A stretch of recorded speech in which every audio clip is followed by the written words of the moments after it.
নমস্কার বন্ধুরা, আপনাদের সকলকে স্বাগত। আর ছোটদের জন্য অনেক অনেক ভালোবাসা। এক গ্রামে এক বৃদ্ধা বাস করতেন। তার পরিবারে কেউ ছিলেন না। তিনি ধূপকাঠি বিক্রি করে খুব কষ্টের মধ্যে দিন কাটাচ্ছিলেন। কিন্তু হঠাৎ এক সময় তার ধূপকাঠি বিক্রি বন্ধ হয়ে যায়। সব জায়গায় ঘোরে, এই দোকান সেই দোকান, কিন্তু কেউ তার ধূপকাঠি নিতে চায় না। ধূপকাঠি লাগবে গো, ধূপকাঠি। ভালো ভালো ধূপকাঠি আছে। এই পাড়াতেও খদ্দের দেখলাম না। যাই দেখি, বাজারের দিকে যাই, যদি দুটো ধূপকাঠি বিক্রি করতে পারি। ধূপকাঠি লাগবে গো, ধূপকাঠি। ভালো ভালো ধূপকাঠি আছে। ধূপকাঠি লাগবে গো, ধূপকাঠি। খুব সুন্দর সুন্দর গন্ধওয়ালা ধূপকাঠি আছে। ভগবান মনে হয় আজকে আমার আর মুখ তুলে চাইবেনি।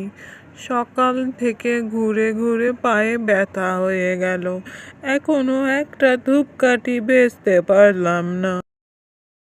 ধূপকাঠি লাগবে গো, ধূপকাঠি। ভালো ভালো ধূপকাঠি আছে। ধূপকাঠি লাগবে গো, ধূপকাঠি।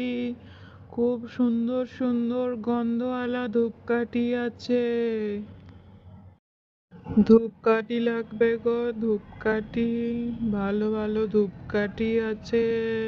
দুদিন ধরে আমার ধূপকাঠি বিক্রি হচ্ছে না, তোমরা কিছু নেবে গো? নাও না গো আমার ধূপকাঠি। মাসিমা বড়মার নামে মানত করেন।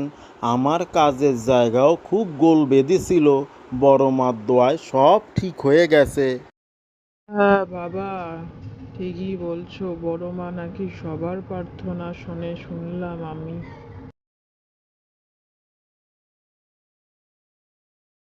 ধূপকাঠি লাগবে গো, ধূপকাঠি। ভালো ভালো ধূপকাঠি আছে।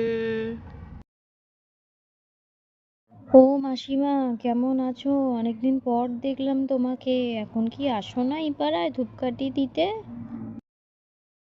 হ্যাঁ রে, আসি আসি।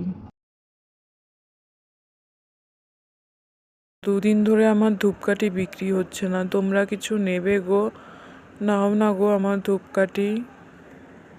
বড়মার নামে মানত করো। আমার ব্যবসারও হাল খুব খারাপ ছিল, মায়ের দয়ায় সব ঠিক হয়ে গেছে।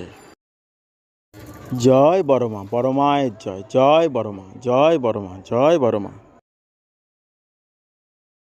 এবার বুড়িমা মনে মনে বড়মার কাছে প্রার্থনা করতে লাগলো।